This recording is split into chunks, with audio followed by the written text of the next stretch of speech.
Dating public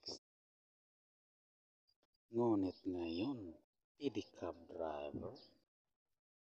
Ginagawa ko to para mabuhay laban sa pambubuli ng stalker. Ang stalker tuloy-tuloy ang panggugulo sa paraang di ka nais-nais. Ito ang aming bahay. Apat kami nakatira dito. Sitio Baybay, Natividad, Pilar, Capiz. Sa labas ng bakuran ay maliit.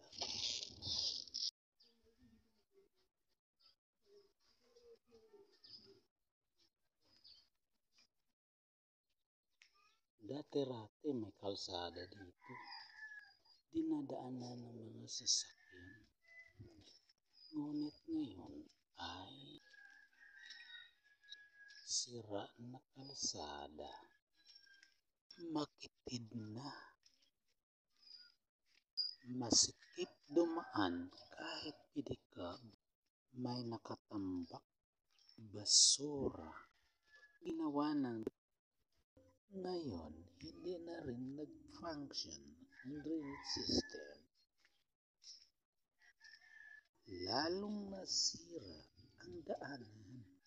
Ayun, may tumirik pa na bahay sa daanan mismo. Ayun, may mga kagamitan pa. May kagamitang pambahay sa dinadaan ko.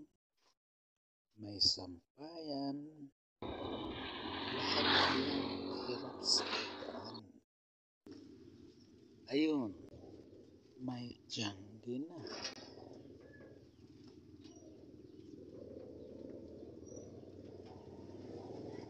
Ang drainage system, tambakan na lang ng basura. Basura, basura, basura. Kung ano-ano na lang nakalagay. May mga motor nakaparking. Hindi maayos ang pagka-parking ng mga motor. Kaya palaging bangga. Marami pang dapat likitin sa area upang makadaan ng maayos. Langgana, balde, nariyan. May washing machine pa. Ang mahirap kasi ayaw makinig ang may-ari sa isang salita lang.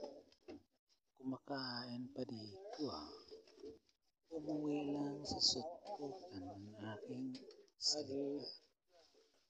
Nagkagulo kami dito dahil sa masikip na daanan.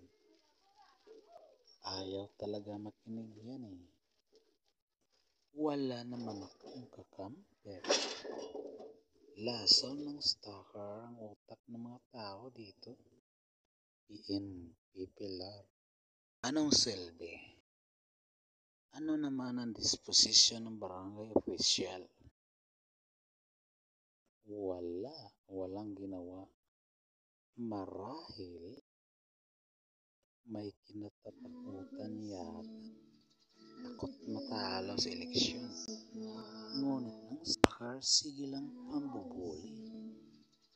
Stalker ang nakita kong dahilan ng lahat ng ito. Sana po may aasahan tayo. Thanks for watching.